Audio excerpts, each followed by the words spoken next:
Hey there, if you're someone suffering with tendonitis types of pain like tennis elbow, golfer's elbow, shoulder, knee pain, well, I wanted to introduce you to Radial Shockwave. If you haven't heard of Radial Shockwave before, it's because it's relatively new coming into the United States. It has been FDA approved, and there's a lot of research behind it that talks about how effective it is at getting rid of acute or chronic pain. Acute meaning something just happened to you and it's still hurting a few weeks into it. Chronic pain is talking about pain that's been ongoing on and off for like months, if not years.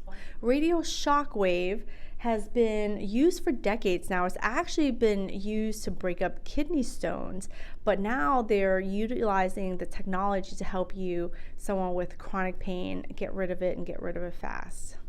So let me tell you a little bit more about Radial Shockwave. So this is the machine that we're using as a